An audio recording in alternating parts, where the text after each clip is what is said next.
morning, everyone, and welcome to our first Market Issues Bulletin of this year. Today, we will be discussing incorrect inclusion of base energy transfers in greenhouse gas attribution. My name is Brenda Corona, here joined by a few folks from the California ISO. Today, we will have a few slides by our market analysis team, and we will have a question slide, a question queue in the end of the slide of the presentation to go over any of those questions. So before we begin, we do have some housekeeping rules.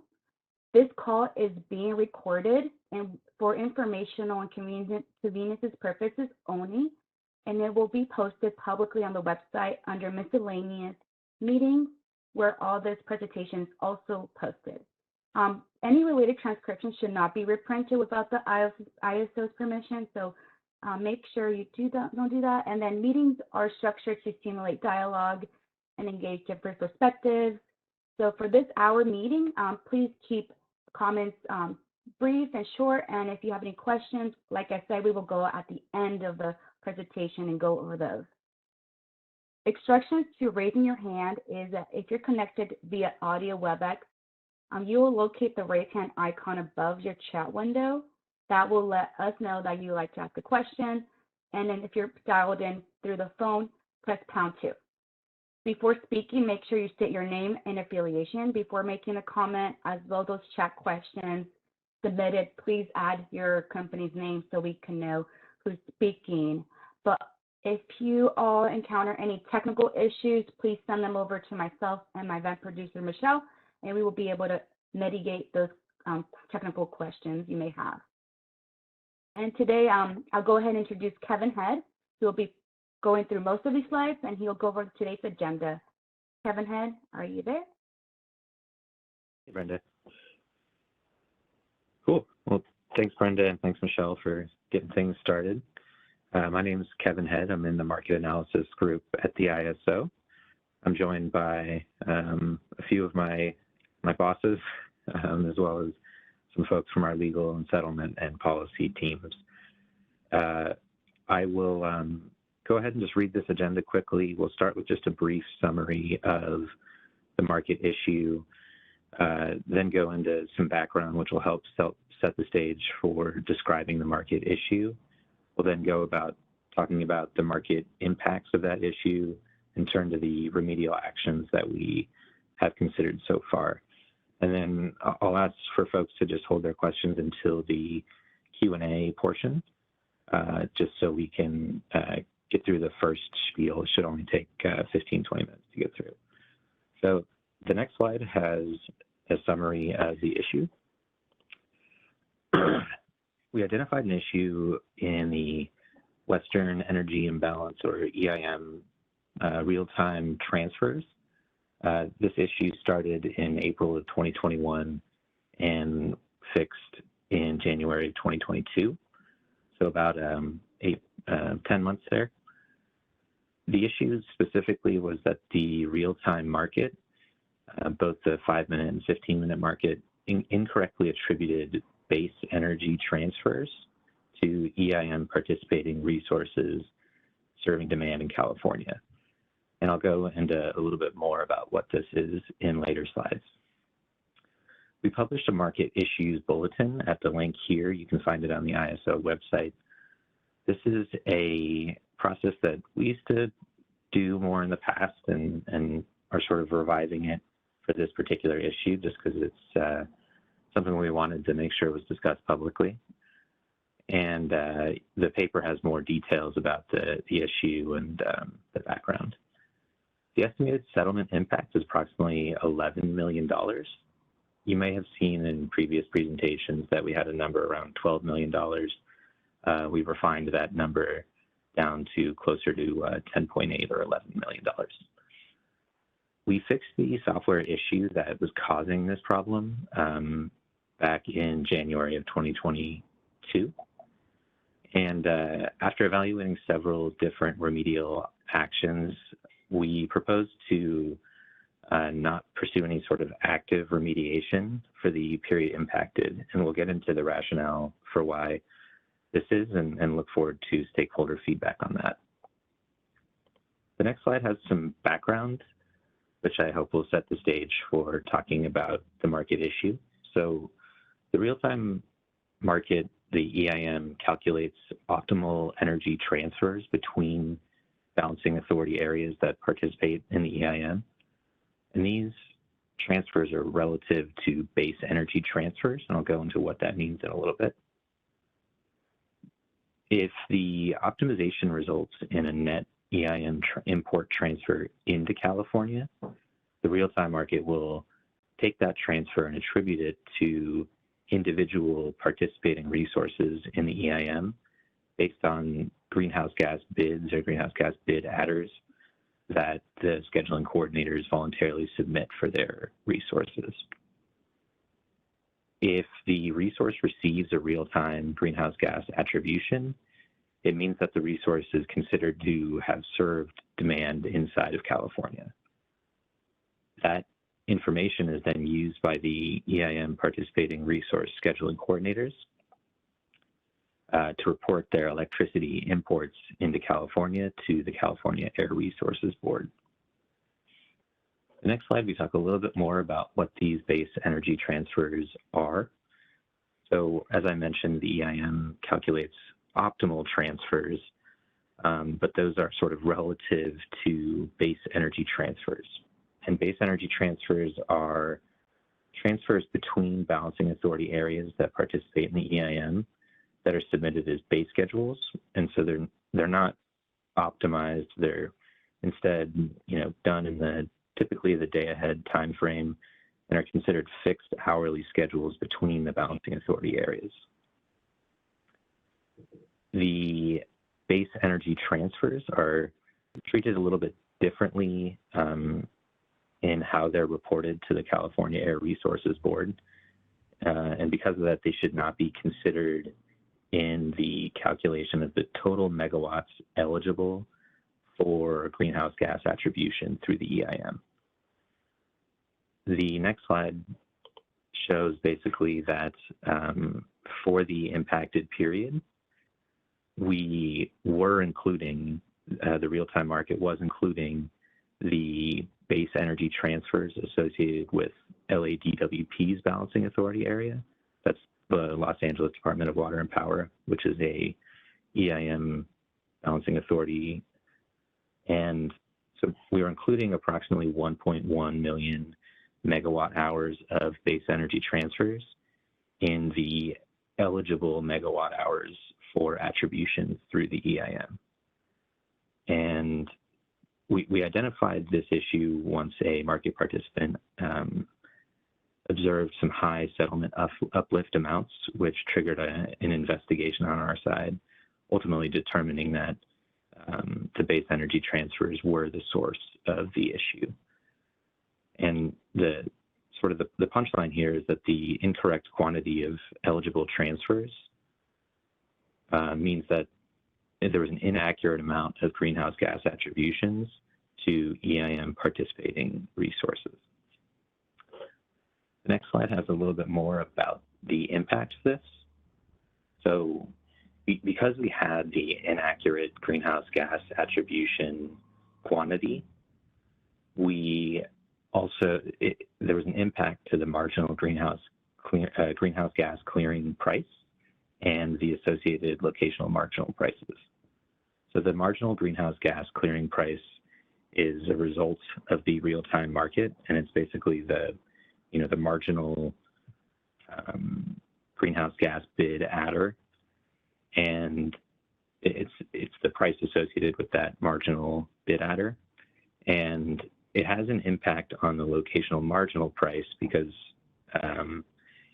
for resources or nodes located outside of the California greenhouse gas region, we sort of back out the greenhouse gas marginal price from the locational marginal price.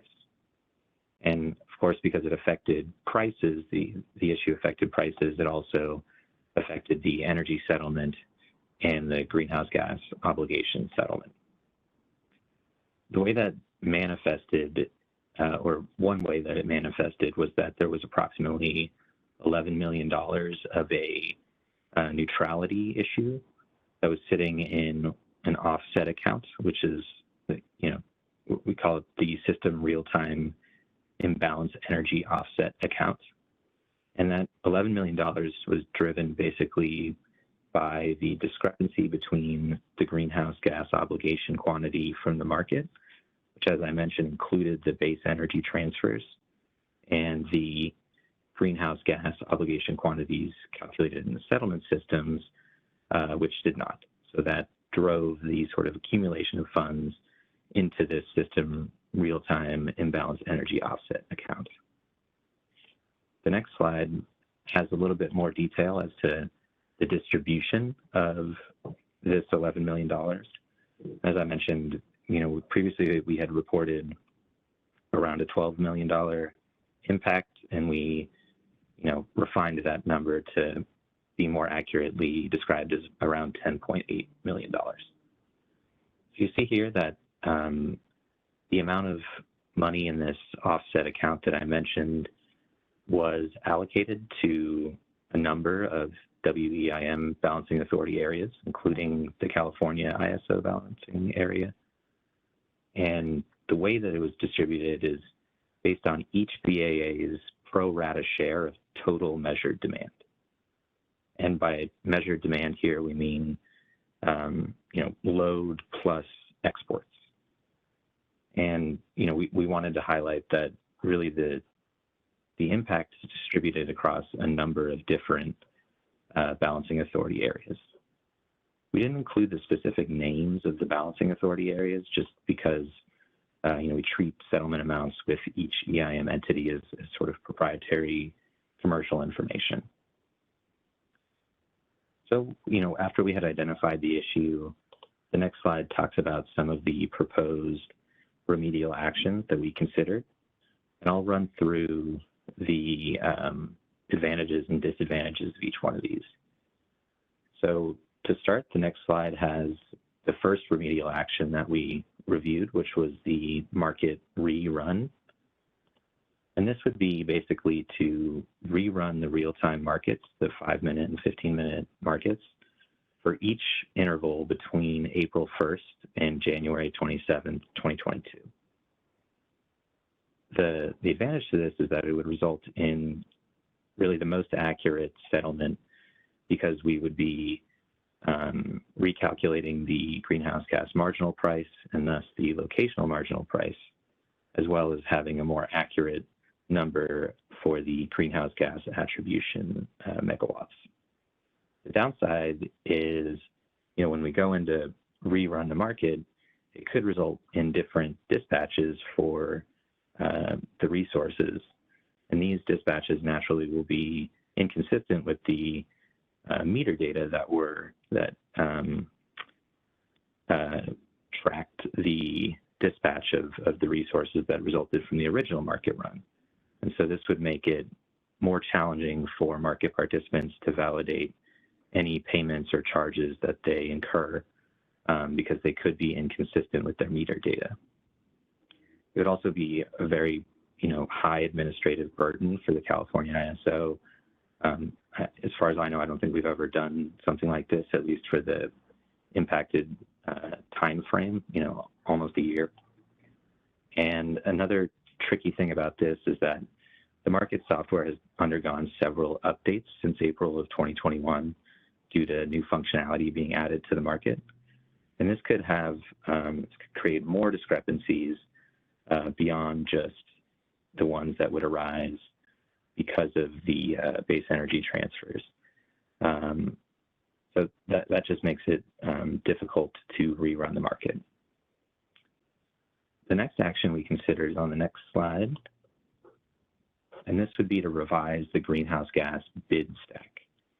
Basically, we would take the submitted greenhouse gas bid adders, stack them from low to high, and determine a new marginal clearing price and attribution megawatts after removing the megawatts associated with the base energy transfers. And this would have the effect of a more accurate greenhouse gas obligation settlement. And it could also resolve that $11 million that arose from the neutrality issue that we described earlier. The downside is that it wouldn't resettle the locational marginal prices for resources that were determined to serve load outside of California. In other words, the ones that did not receive a greenhouse gas attribution. And this is because the greenhouse gas marginal price is a component of that locational marginal price. The second thing that we considered was that the tariff requires the ISO to settle and report greenhouse gas attributions based on the output of the market. And this calculation that we'd be doing with the revised bid stack would not be an output of the market. It would be something that we would calculate outside of the market. And so this approach would not be consistent with our current tariff rules. And it would also place a high administrative burden on the ISO, though not as big as the market rerun. The next slide has a third option that we considered, which was to do a pro rata greenhouse gas attribution reduction. So the idea behind this is we would find some sort of way to reduce the greenhouse gas attributions to WEIM participating resources after coming up with some sort of methodology, maybe, looking at the measured demand, the pro rata share of measured demand over this period. Just, an example.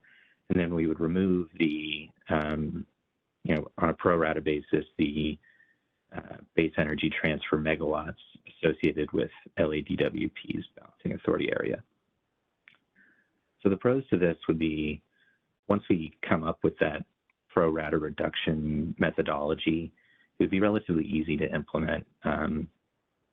The downside is it wouldn't, we're not recalculating the greenhouse gas marginal price, and thus we're not recalculating the LMPs.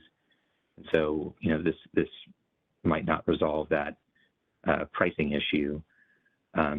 It would also be less accurate to just do a pro rata reduction compared to the bid stack methodology that I mentioned in the previous one. And it also suffers from a similar downside that the tariff requires us to settle and report attributions based on the output of the market, which isn't consistent with our current tariff rules. So that leaves us on the next slide with the status quo option, which would be effectively to take our hands off and say, we're not going to resettle greenhouse gas payments or the neutrality amounts, and we wouldn't correct the greenhouse gas attributions or any of the pricing impacts. So, in past cases where we have done an active remediation, the impacts were relatively concentrated to one or a few market participants, whereas, as I showed earlier, there's really a wide distribution of impacts for this issue, which makes unwinding the impacts extremely difficult. So, doing this would avoid that, unwinding effort. The downside is, as you folks probably can identify, is that we're not resettling or we're not recalculating the greenhouse gas marginal price and LMPs, and that we wouldn't recalculate the greenhouse gas attributions. So, the final slide has just a conclusion, and we'll open it up for questions. So after considering the for remedial actions and other ones, which we didn't highlight here, we're proposing to maintain the status quo by not pursuing any active change other than having fixed the issue back in January of 2022. And we feel that this best balances the current tariff provisions that we are subject to with, potential confusions arising from settlement amounts and the administrative burden that it would place on us. So I think at this point we can open up for questions. Please just remember to identify the organization that you're associated with.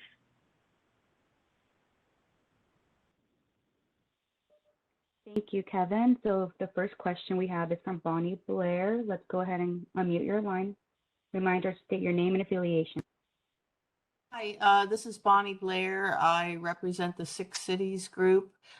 Could you go back to slide 9? I think that'll help me frame my question.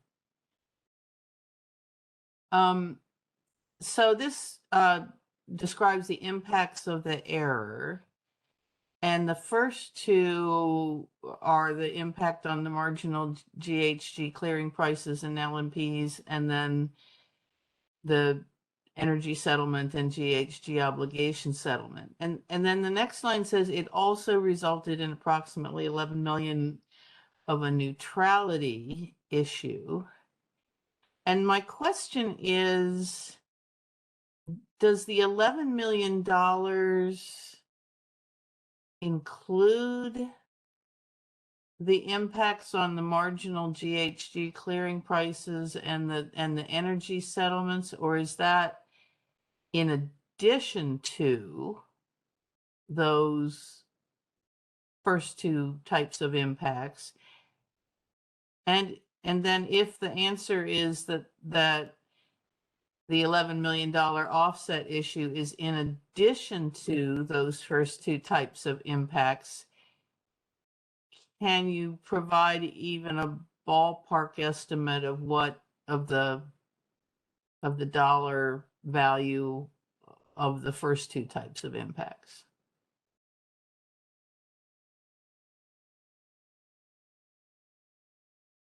Yeah.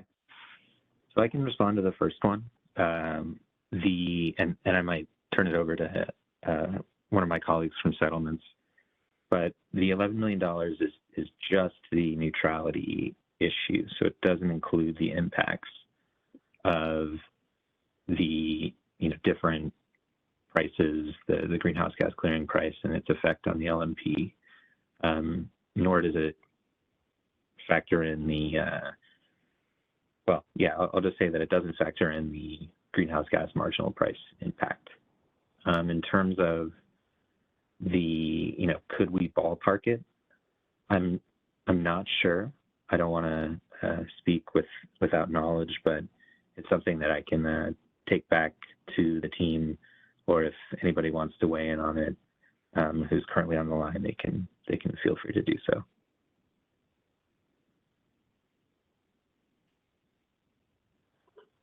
So yeah, if I can do a follow-up question or comment, I guess my comfort level with the suggested resolution of just kind of leave the chips where they have fallen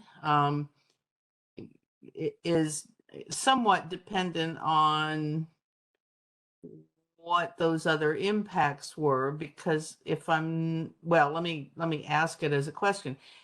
Would I be right that load within California would have made payments for the GHG component of those base transfers at the GHG clearing price during the affected hours?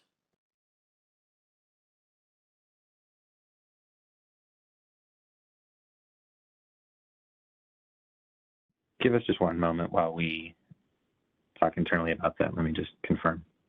Sure.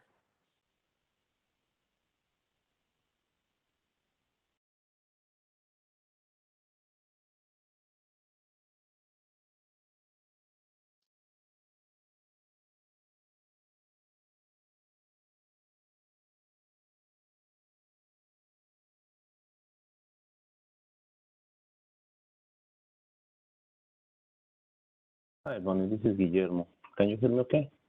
Hi, yes. Thanks, Guillermo. Yeah.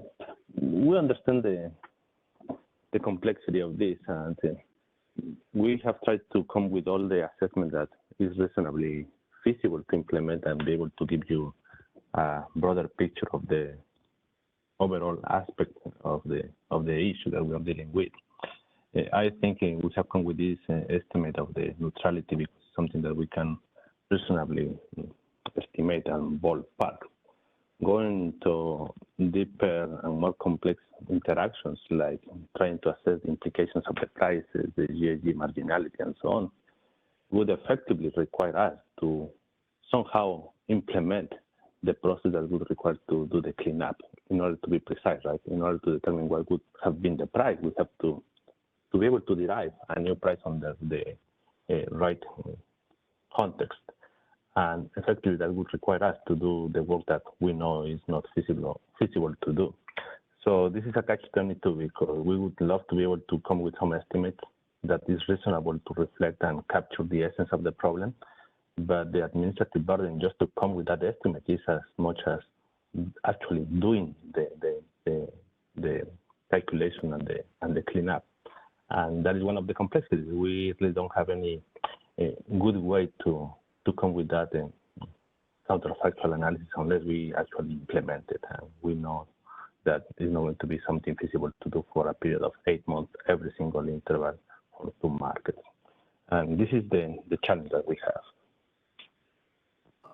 Okay, I understand. Yeah, I get that. In other words, I get that in order to do it with a level of precision, you know, you'd basically have to do the market rerun that would, you know, you would consider to be such a challenge. I guess what I'm wondering though is there any way to, I mean, you came up with the number of megawatt hours that were erroneously attributed. Isn't, might there not be some way that you could take some sort of a an average per MWH figure for GHG attributions and multiply it by that number of megawatt hours and say that at least as a rough and I recognize why it would not be precise, but that at least as a rough guesstimate, it would be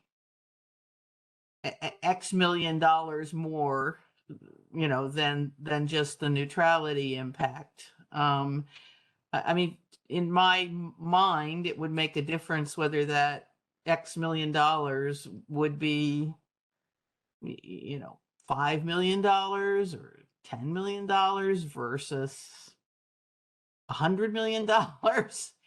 And I don't, I'm struggling to think of a way and hoping that you guys might be able to think of a way to at least get within the right ballpark for that cost impact on California load. Yeah, I hear you, Bonnie, and believe me, we have tried different approximations to see if that could make sense. And when it's for such an extended period of time and you cover many different conditions, like you take even a sample, right? In winter time versus summer time, in some cases the net transfers could be in the import versus the exports. In some cases the price could increase or decrease. It really boils down as to how realistically any simplification could be meaningful enough to give us the confidence that yes, it's reflective of the actual impact. And we have explored as many alternatives as could be. And the ones that we are expressing here are the ones that we really could stand behind and provide some confidence that we feel that these are good numbers. I hear your concern. I think it's important to get that number. Unfortunately, what I'm trying to come to terms here is that even though we understand the criticality to have that number, we really don't have a very good way to even come with a ballpark number at this stage.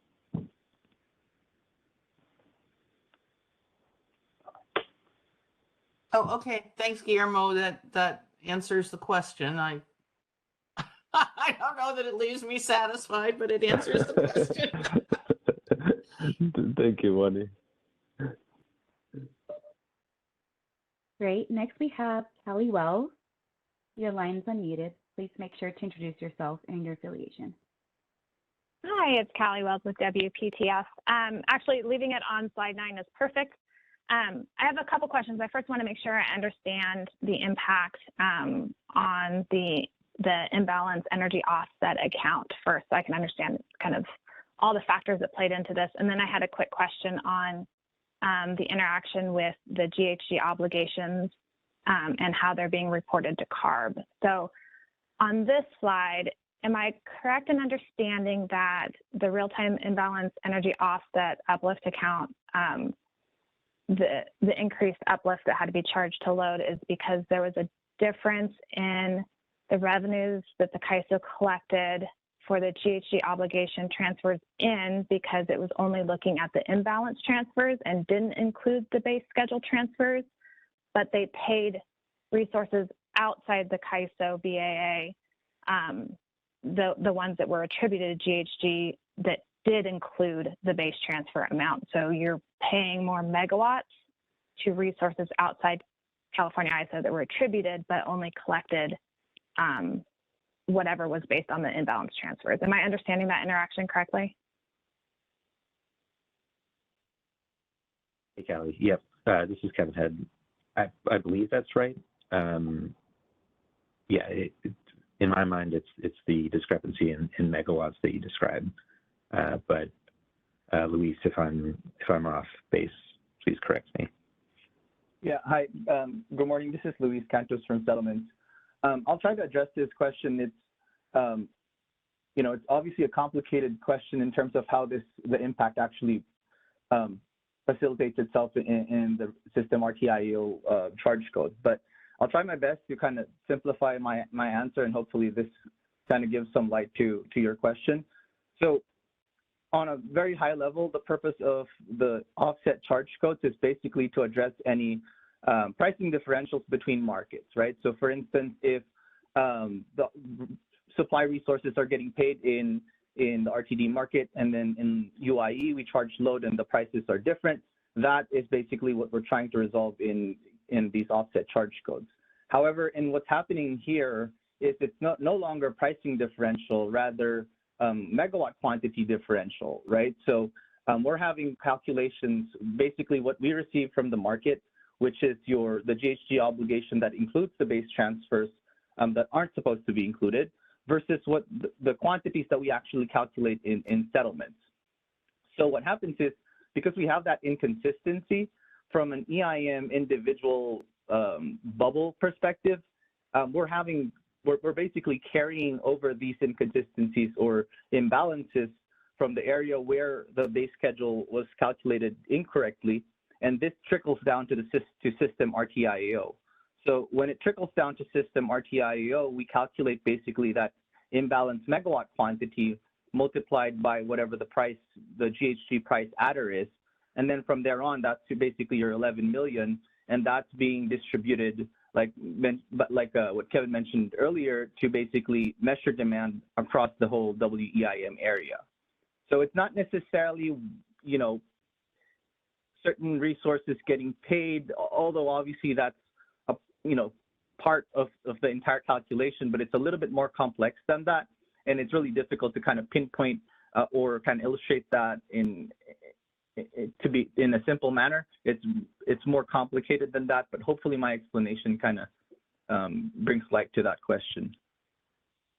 Yeah, it does. I really appreciate that. I think I have a handle then on how this impacted that offset account. Were there any other offset accounts that were impacted as well, or is it just the real-time imbalance energy?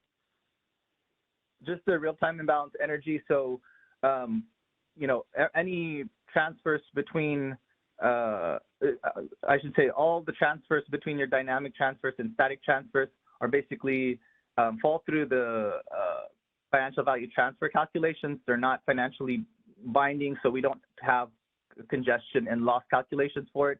It's everything flows through to the energy imbalance offset. Okay, I appreciate that explanation. And then my second question on this slide is, so that first bullet here where there's other market issues or other impacts on the market. So was there an impact on the market clearing price paid to resources and charged to load outside the CAISO BA. I suspect if the GHG market clearing price was higher than it otherwise would have been, and because you guys, the market subtracts that component out of the LMP for resources and load outside of CAISO BA, those areas saw lower prices than they otherwise would have? Or do I have that backwards?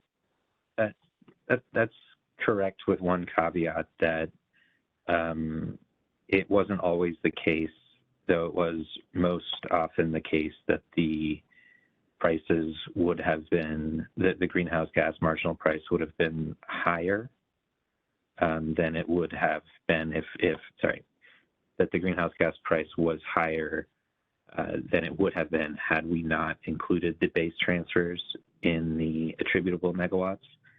But if the base transfer from LA to a different EIM BAA was an export, then the inaccuracy would be in the other direction. But, you know, it is more often the case that it was an import into LA's BAA. And so that means the marginal greenhouse gas price was higher than it would have been. Thus, the LMP paid by load outside of California was higher, or was lower, rather. So yeah, you're correct, but just with the caveat that sometimes the impact to the price went the opposite direction. Got it. Okay, thank you. And then my last question, and I'll ask this pretty quickly, because more resources were attributed GHG obligations, is there any potential that when they go to, and that's the number they use when they report to CARB, is there any potential for over-reporting to CARB, or is there a way to kind of net that out when they report to CARB? I'm just trying to figure out if there's maybe like a double obligation that's going to be imposed on those resources, or if it's the way that reporting works, which is, you know, now we're getting into the CARB world. If there's any double counting there that would need to be addressed.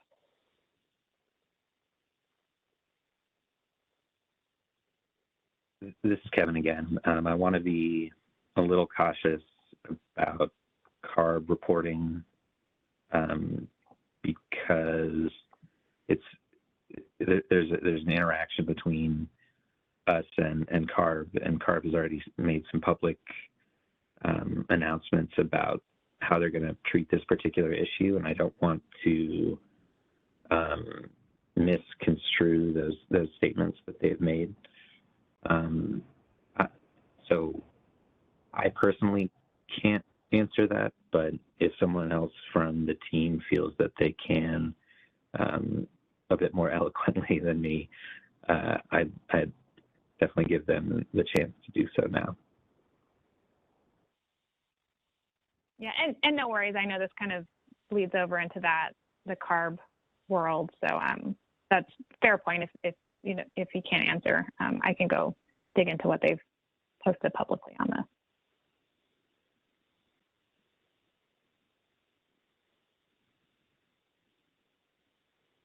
And that's all I had. Thank you. Yes, thank you, Callie.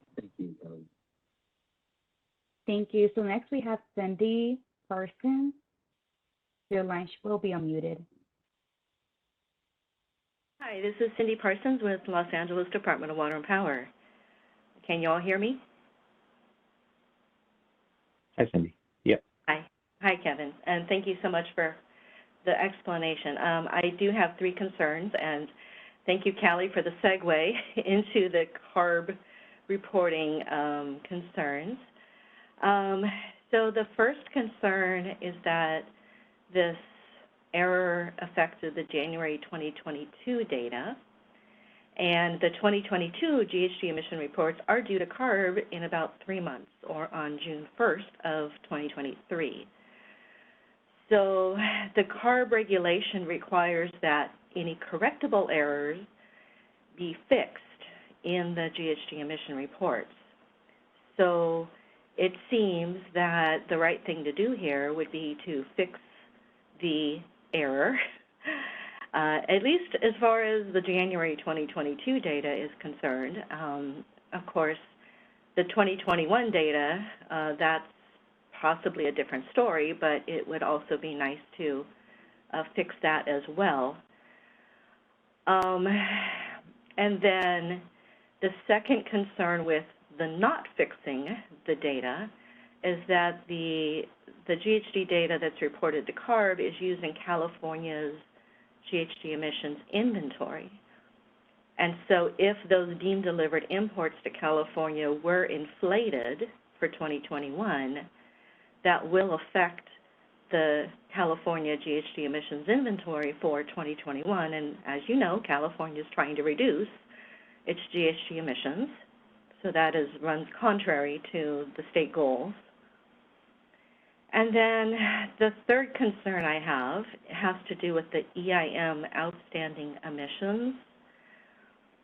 So if the deemed delivered imports to California were inflated by 1.1 million megawatt hours, then CARB multiplied that 1.1 million megawatt hours by the default emission factor to calculate the EIM outstanding emissions, and then CARB withheld extra emission allowances from the California utility.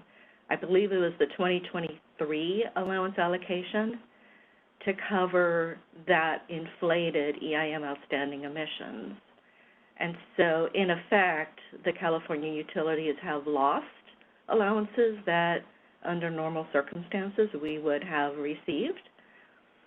And the reason why this is a concern is because the value of those allowances, if you're fortunate enough to be able to sell them, is that that money then gets channeled into utility programs that reduce GHG emissions. And so, long story short, by losing allowances due to the inflated EIM outstanding emissions, then the programs that reduce GHG emissions in California lost funding.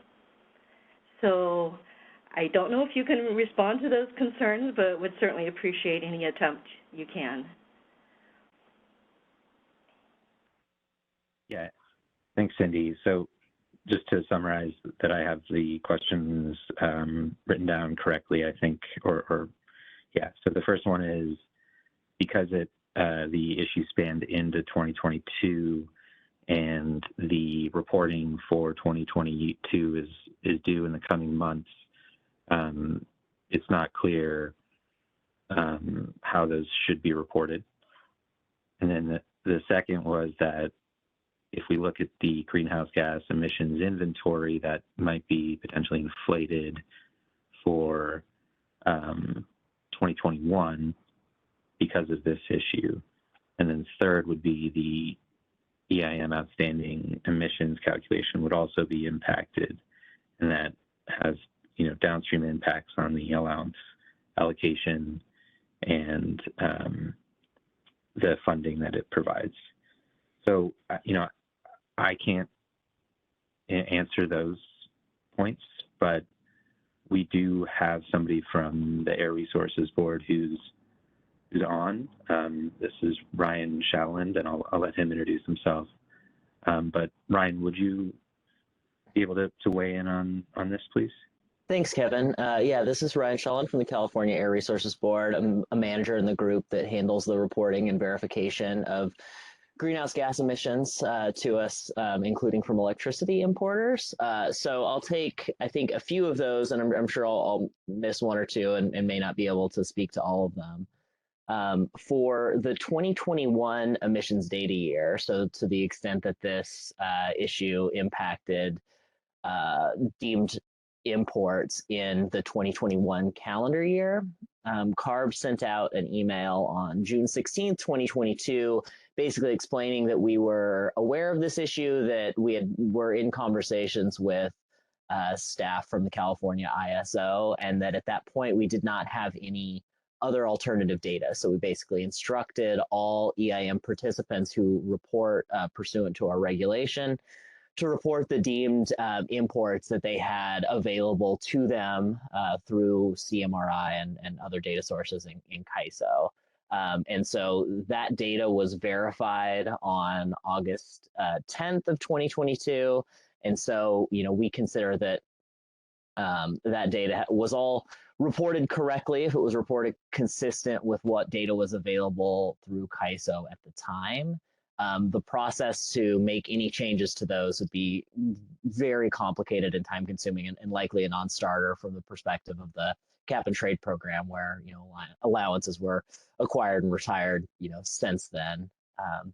To the extent that, this impacted data in 2022, as Cindy mentioned, the reporting deadline there is June 1st. So that data hasn't been reported yet. To Cindy's question about this representing a correctable error, it's correct that correctable errors that are identified in the reporting or verification are required to be correct. But that provision really only applies when there is an issue for which, alternative data, better data that is consistent with, our reporting regulation exists and is available. And at this time, without, pursuing any of the options that Kevin explained in his slides, the earlier options to, address this issue, there wouldn't be another data source. So, if CAISO pursues the option that, the status quo option, that wouldn't represent from our perspective a correctable error. And we would ask our reporters to report consistent with the way they did last year for this, which was to report the data that was available to them via CMRI. I don't know if there were any other questions that I missed or could speak to, but hopefully that was helpful. Thanks, Ryan. Yeah, the other questions had to do with the impact on the statewide GHG emissions inventory for 2021 with the inflated imports, and then also on the EIM outstanding emissions and the extra allowances that were withheld due to the extra 1.1 million megawatt hours that was double counted. Right. Thanks, Cindy. So I don't know if we can speak to that in too much detail right now. I mean, I think the impact that, as Kevin mentioned, we know that there is an impact, what the impact was, and exactly how that would get unwound if, if any of the other options were pursued from CAISO's perspective. I think we just don't know. So again, it comes back to, we are using the data that was available, the best available data that was available for reporting 2021 data. And, for now, not hearing any other, or not having any other options available to us. I think that's what we'll be pursuing again for this year.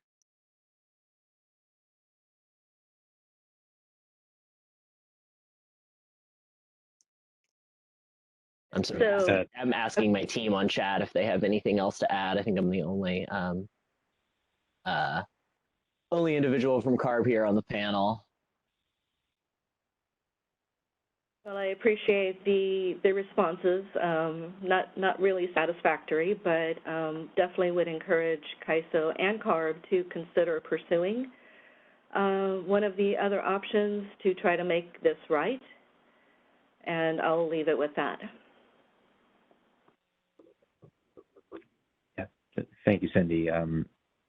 Ryan, if anybody else wants to hop in, just let us know. Just in the interest of time, maybe we'll move to the next question and come back to you if you need to weigh in a little bit more. Brenda?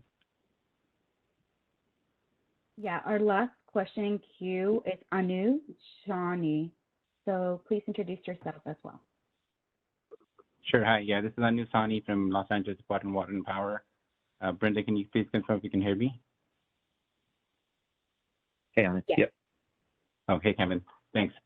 Hey, quick question. I was, well, actually two questions. I know there was a lot of clarifying questions about the $11 million impact in addition to the other uncaptured impacts. I wanted to understand and dumb it down a little bit for my accurate understanding.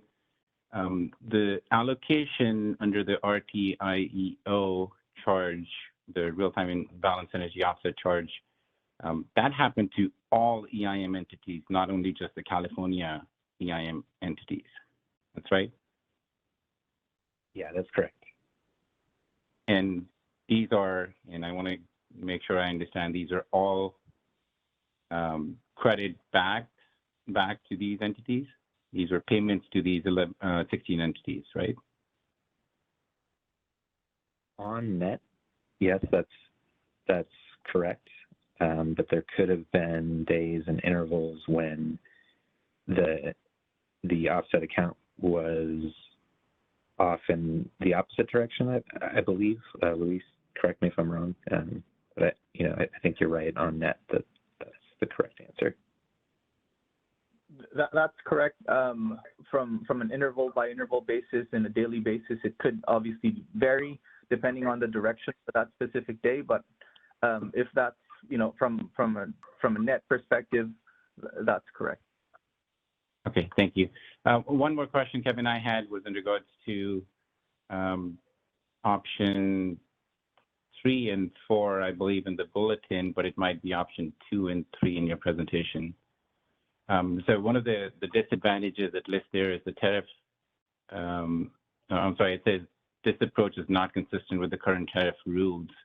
I was wondering if the tariff actually has any provisions when the market output is wrong. Is there anything that states that there might be some corrective measures that can fall within the tariff? I did look for some. I came across section 11.18.5, wherein it does state that the CAISO is okay charging or issuing a credit back to the scheduling coordinators if CAISO determines that that had occurred due to error, omission, or miscalculation by CAISO or the scheduling coordinator. Would you have the specific sections of the tariff that you guys considered to deem that this approach is not consistent with it?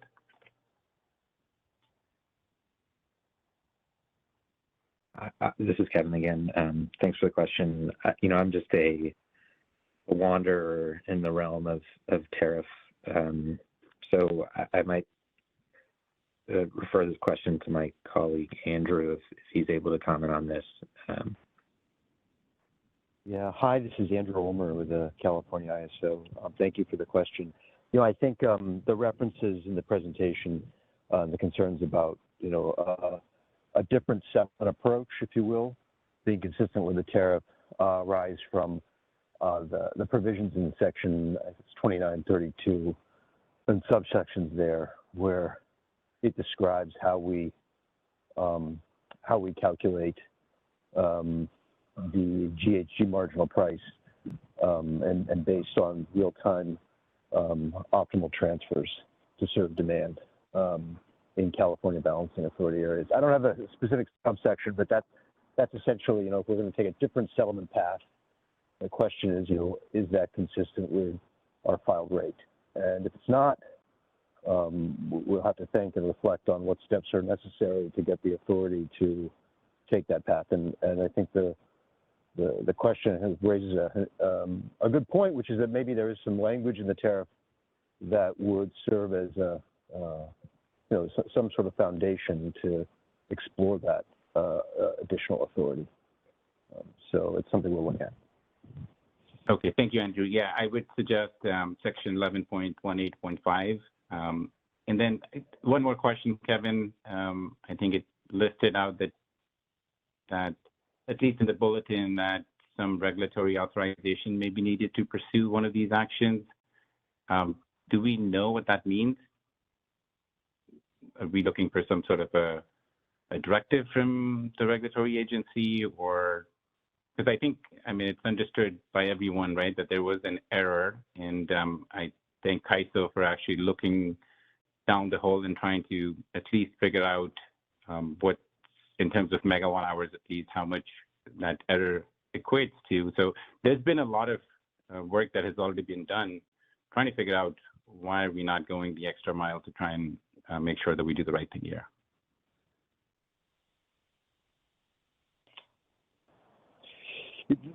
This is Andrew Ulmer again. I'll try to answer the question. I think, the the market rerun approach alternative that Kevin identified is something that arguably we could do under our existing filed rate. The question comes up if we take on an alternative approach that's not consistent with our filed rate, what sort of additional authority is necessary. So that's what that reference is. We would need to explore and perhaps seek some type of authority from the Federal Energy Regulatory Commission to resettle these intervals under an approach that's not reflected in our current care. Okay, thank you, Andrew. So what I hear is CAISO's team is going to go back and explore more, and that's really what my intent was. So I appreciate that. Thank you.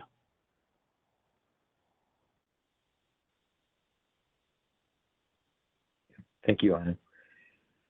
So, Brenda, correct me if I'm wrong. I'm not seeing any other hands or questions in the chat. But I'll turn it back to you to do one final call, please. Thank you, Kevin.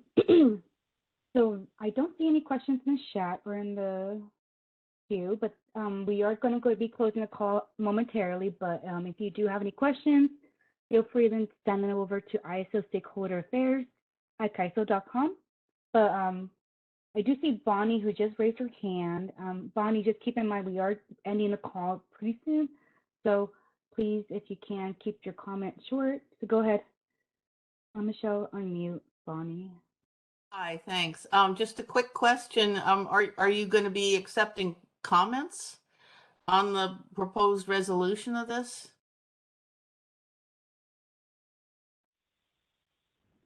We don't have a formal comment process, but we would definitely welcome input to this conversation, feedback on this conversation to the email address that Brenda just mentioned, and I think it's also in the meeting information. It's at ISO Stakeholder Affairs at CAISO.com. Okay, you can thanks. send them there, please. Yeah.